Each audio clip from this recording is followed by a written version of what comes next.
يا معشر المسلمين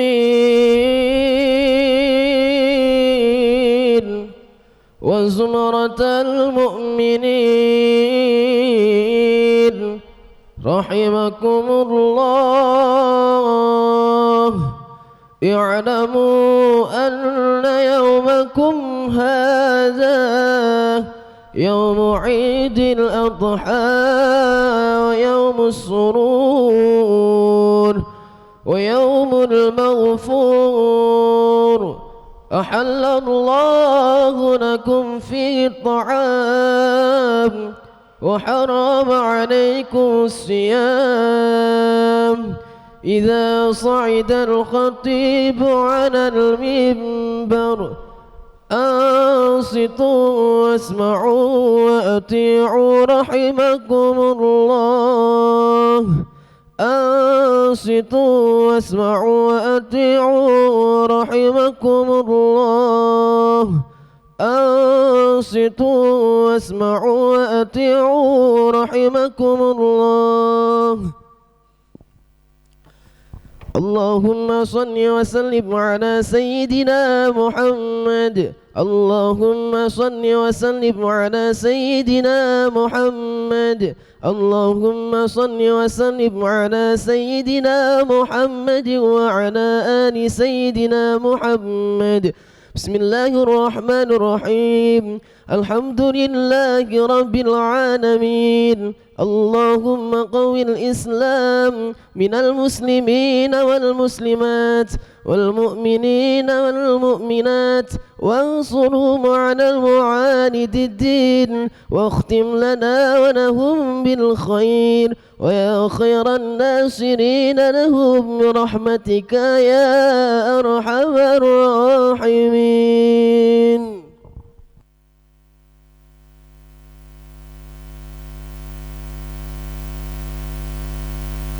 Assalamualaikum warahmatullahi wabarakatuh. Allahu Akbar, Allahu Akbar, Allahu Akbar, Allahu Akbar, Allahu Akbar, Allahu Akbar, Allahu Akbar, Allahu Akbar, Allahu Akbar. La ilaha illallah wallahu akbar. Allahu akbar walillahil hamd. Innal hamdalillah alladzi amara ibadahu bita'dhimi sya'airihi fa innaha min taqwal qulub. Asyhadu an la ilaha illallah wahdahu la syarika lah wa asyhadu anna Muhammadar Rasulullah la nabiyya ba'dah. Allahumma salli wa sallim wa barik ala sayyidina wa habibina wa syafi'ina wa qudwatina Muhammadin salawatullah wa salamu alaihi wa ala alihi wa sahbihi wa man saru ala nahjihi ila ayyaquman nasu ila yawman nasu li rabbil alamin. Amma ba'du, fa ya ayyuhal mu'minun ittaqullaha haqqa tuqatih wa la tamutunna illa wa antum muslimun. Qala ta'ala a'udzu billahi minasyaitonir rajim. Bismillahirrahmanirrahim. Walitukabbirullaha ala ma hadakum wa la'allakum tashkurun. Wa qaluhu ta'ala inna a'tainakal kautsar fasalli li rabbika wanhar inna syani'aka huwal abtar. Shadaqallahul adzim. Hadirin jamaah salat Idul Adha hafizakumullah. Pada hari ini dan hari kemarin hampir seluruh umat Islam di belahan dunia mengumandangkan takbir memuji kebesaran Allah Subhanahu wa taala. Allahu Akbar. Kalimat takbir Allahu Akbar, kalimat tahlil wala ilaha illallah, dan kalimat tahmid walillahil hamdu. Kalimat takbir ini bukan pilihan umat Islam, bukan pilihan Nabi, bukan pilihan malaikat, tetapi Allah langsung yang memilihkannya. Qala ta'ala walitukabbirullaha ala ma hadakum wa la'allakum tashkurun. Dan hendaknya kamu mengucapkan takbir kepada Allah atas petunjuk yang telah diberikan kepadamu agar kamu bersyukur. Al-Baqarah 184. Dalam kisah kepatuhan Nabi Ibrahim atas perintah Allah untuk berkorban menyembelih putranya Ismail alaihi wassalam, kalimat takbir inilah dikumandangkan oleh malaikat Jibril seraya berkata, Allahu Akbar, Allahu Akbar, Allahu Akbar. Lalu dilanjutkan bacaan tahlil oleh Nabi Ibrahim, La ilaha illallah, Wallahu Akbar. Lalu dilanjutkan ucapan takbir dan tahmid oleh Nabi Ismail, Allahu Akbar, walillahil hamd. Dalam syiar Islam, kalimat takbir paling banyak digunakan.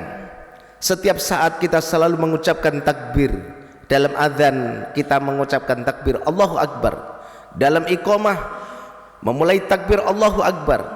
Dalam sholat memulai takbir Allahu Akbar.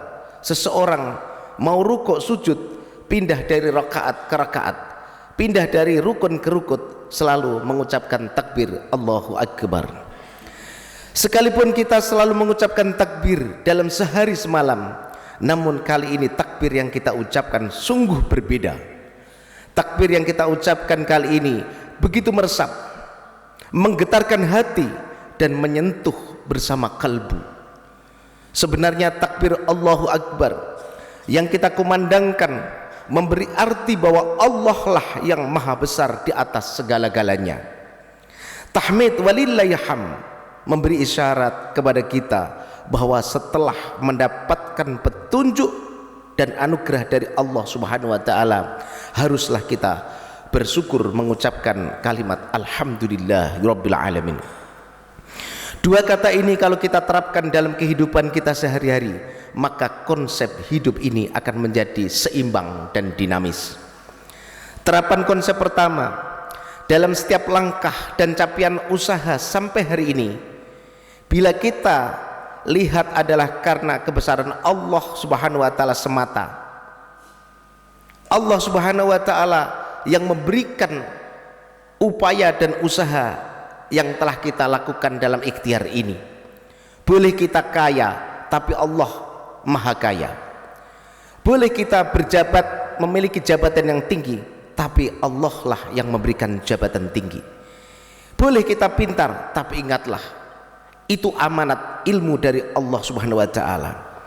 Kita boleh begini dan begitu dan seterusnya, tetapi tidak ada apa-apanya kita di hadapan Allah Subhanahu wa taala.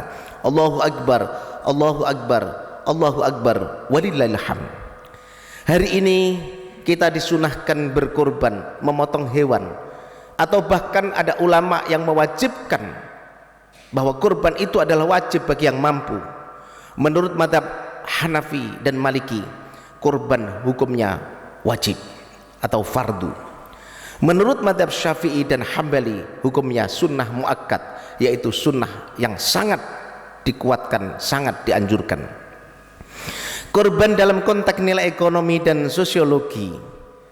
Dalam korban, konteks nilai ruhiyah atau spiritual atau taqarrub, mendekatkan diri kita kepada Allah Subhanahu wa taala.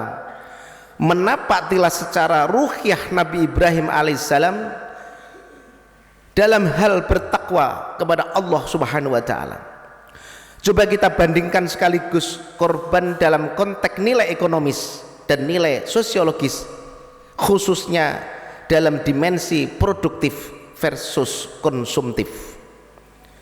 Ada satu pendapat, yaitu pendapat pertama, ada dua pendapat. Pendapat pertama menginginkan agar hewan kurban itu mempunyai nilai ekonomis, karena darah dan dagingnya hewan yang kita sembelih tidak sampai Allah. Buat apa kita sembelih? Ini pendapat pertama. Daripada dagingnya diberikan kepada fakir miskin secara konsumtif, lebih baik hewan kurban itu diberikan kepada mereka dalam keadaan hidup yang bisa produktif untuk bisa beranak.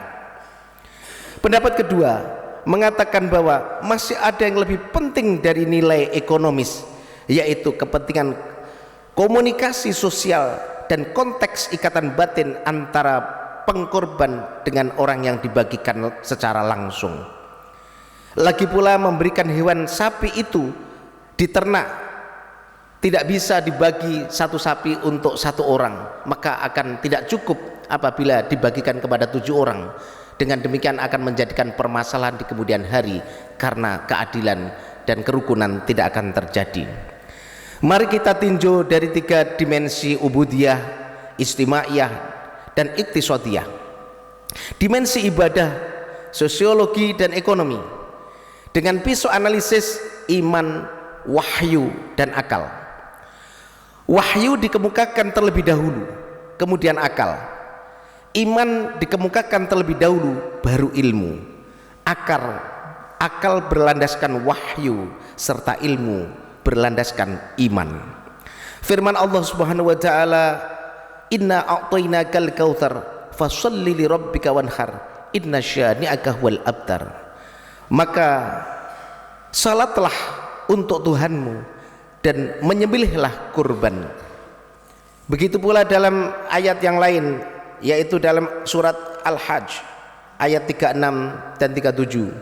Wal budna ja'alnaha lakum min sya'airillah lakum fiha khairun fadhkurusmallahi 'alaiha sawafa fa idza wajabat junubuha fakulu minha wa'imul qani'a wal mu'tarra kadzalika sakharnaha lakum la'allakum tashkurun.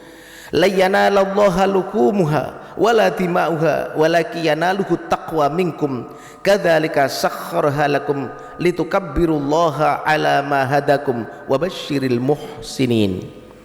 Dan telah kami jadikan unta-unta sebahagian dari syiar Allah, kamu memperoleh kebaikan yang banyak daripadanya, maka sebutlah nama Allah ketika menyembelih dalam keadaan berdiri. Apabila telah rebah badannya hewan sembelihan tersebut, maka makanlah sebagian darinya dan beri makanlah orang-orang yang tidak meminta dan orang-orang yang meminta. Daging-daging unta dan darahnya sekali-kali tidak dapat mencapai keridhaan Allah, tetapi ketakwaan kamulah yang akan dapat mencapainya. Kedua ayat itu menegaskan dengan jelas bahwa hewan korban itu harus disembelih, tidak boleh dibiarkan hidup untuk diternak dengan alasan supaya meningkatkan ekonomi. Kita tambah dengan hadis yang diriwayatkan oleh Imam Bukhari dari Imam Barra. Wa fi hadisil Barra, inna awwala nusukina fi yaumina hadza an nabda'a bis salat summa narji fanaharra. Yang artinya pertama-tama yang kita lakukan pada hari ini yaitu hari Idul Adha, sholatlah, kemudian kita kembali lalu menyembelih, memotong hewan korban. Apakah dengan menyembelih hewan itu tidak mempunyai nilai ekonomis? Kalau dilakukan dalam pendapat orang pertama, apabila itu hanya dilihat dari segi produksi saja, tentu tidaklah mempunyai nilai ekonomis. Akan tetapi jika dilihat dari segi pasar, maka itu sangat mempunyai nilai ekonomi. Produksi saja tanpa pasar tidak ada gunanya, bahkan tidak kurang dalam kegiatan ekonomi harus mencari jejaring pasar, bahkan kalau perlu menciptakan pasar. Allah Subhanahu wa taala telah menciptakan pasar bagi umat Islam di dalam bulan Dzulhijjah setiap tahun. Para petani, para peternak sapi, kambing, dan biri-biri khusus diproduksi dalam 1 tahun dan untuk dipasarkan hanya 4 hari, yaitu pada tanggal 10 Dzulhijjah, yaitu hari Idul Adha, dan kemudian hari Tasyrik tanggal 11, 12, dan 13 Dzulhijjah. Walhasil, dengan visi yang demikian itu, yaitu menyembelih hewan korban setiap tahun sebagai pasar bagi para peternak kecil-kecilan, maka ibadah kurban itu sekaligus mempunyai nilai ekonomis, nilai sosiologis yang diperintahkan oleh Allah Subhanahu wa taala. Umat Islam lena tidak menangkap peluang pasar ini, sementara umat Islam hanya sebagai konsumen dari pengusaha ternak dari Australia, New Zealand, Brazil, dan dari Afrika. Mereka orang-orang muslim yang meraup keuntungan dan keberkahan Idul Kurban, Idul Adha. Sepertinya merekalah yang mampu menangkap pemahaman ayat Al-Quran. Sesungguhnya Allah menciptakan pasar dalam 1 tahun, yaitu 4 hari. Sementara umat Islam hanya sebagai konsumen yang bersifat konsumtif. Allahu Akbar, Allahu Akbar, Allahu Akbar, walillahil hamd. Sebagai catatan, Idul Adha memiliki dimensi spirit ibadah sosial berupa korban seekor kambing, seekor sapi, atau seekor unta bagi yang mampu. Bagi yang tidak mampu tetap disunahkan untuk menyembelih binatang unggas sebagaimana ayam, karena tekanan dari kurban adalah menyembelih hewan yang halal dagingnya dan mengalir darahnya dari yang ia miliki untuk mampu dibuat kurban pada hari Idul Adha. Hal ini sebagai pengorbanan hamba kepada Sang Pencipta, sebagai lambang kepatuhan manusia kepada Allah Subhanahu wa Ta'ala, Allah yang Maha Besar, dan sebagai lambang ungkapan syukur di hari besar, di hari kemenangan. Hari ini apabila kita tidak mampu dengan kurban dari binatang-binatang yang telah ditetapkan dalam sunnah, dalam kitab-kitab turath, tetapi Ibnu Abbas tetap memberikan peluang agar supaya kita tetap iraqatud dam, yaitu untuk menyembelih apa yang dimiliki, karena itu adalah sebuah kepatuhan karena miskin. Hal ini mengikuti pendapat Ibnu Abbas, annahu yakfi fil udhiyati iraqatud dam walau kana asghara min dikin. Wa hujjatu Ibnu Abbas katisul bukur ilal jum'ati warwa malikun an samman an Abi Saleh an Abi Hurairah anna Nabiya sallallahu alaihi wasallam qala man igtasala yaumal jum'ati thumma roha fis sa'atil ula fa ka'annama qarba badanatan wa man roha fis sa'ati tsaniyati fa ka'annama qarba baqaratan wa man roha fis sa'ati tsalitsati fa ka'annama qarba kabsan aqrana wa man roha fis sa'ati rabi'ati fa ka'annama qarba dajjajatan wa man roha fis sa'atil khamisati fa ka'annama qarba baydatan. Dalam hal ini kita mengikuti pendapat Abi Hanifah atau Imam Malik bahwa kurban adalah wajib, dan apabila kita mengikuti pendapatnya Imam Syafi'i dan Imam Ahmad Ibnu Hanbal, maka kurban adalah hukumnya sunnah muakkadah. Tetapi bagi orang yang miskin, agar supaya tetap ikut bahagia di hari yang besar ini, di hari Idul Adha ini, jangan sampai ada yang sedih sementara tidak mendapat bagian daging, maka mereka disunahkan tetap untuk memotong binatang yang dimiliki sebagaimana unggas.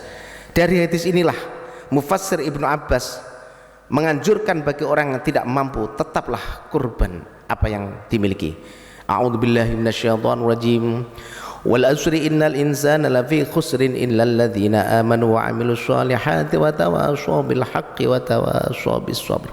Barakallahu li wa lakum fil Qur'anil azim wa nafa'ani wa iyyakum bima fihi minal ayati wa dzikril hakim wa taqabbala minni wa minkum tilawatahu innahu wasamiul alim. Qur rabbighfir warham wa anta khairur rahimin.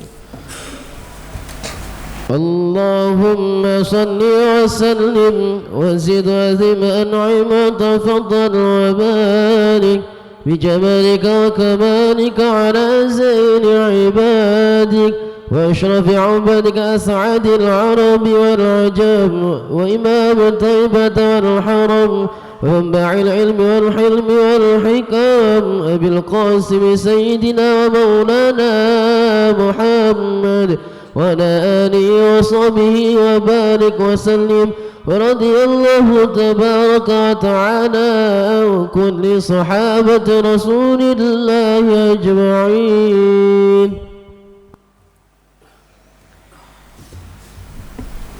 الله أكبر الله أكبر الله أكبر الله أكبر الله أكبر الله أكبر الله أكبر الله أكبر لا إله إلا الله والله أكبر الله أكبر ولله الحمد.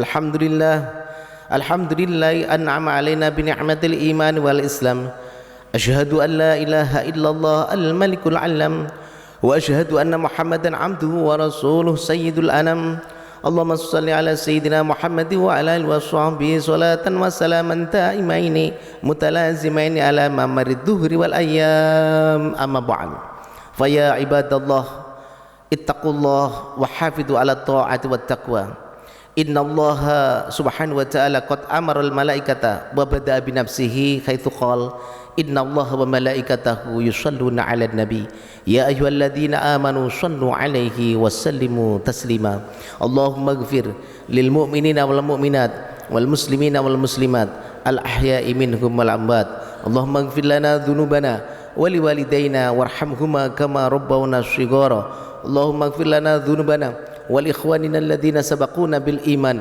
ولا تجعل في قلوبنا غلا للذين آمنوا ربنا إنك رؤوف رحيم اللهم ادفع أن الغلاء والوباء والفحش والمنكر والسيول والسنم والزلازل والشدائد والمحن ما ظهر منها وما بطن في بلدنا إندونيسيا خاصة ومن بلدان المسلمين عامة إنك على كل شيء قدير ربنا آتنا في الدنيا حسنة وفي الآخرة حسنة وقنا عذاب النار عباد الله إن الله يأمركم بالعدل والإحسان وإيتاء ذي القربى وينهى عن الفحشاء والمنكر والبغي يعظكم لعلكم تذكرون فاذكروا الله العظيم يذكركم واشكروا على نعمه يزدكم ولذكر الله أكبر السلام عليكم ورحمة الله وبركاته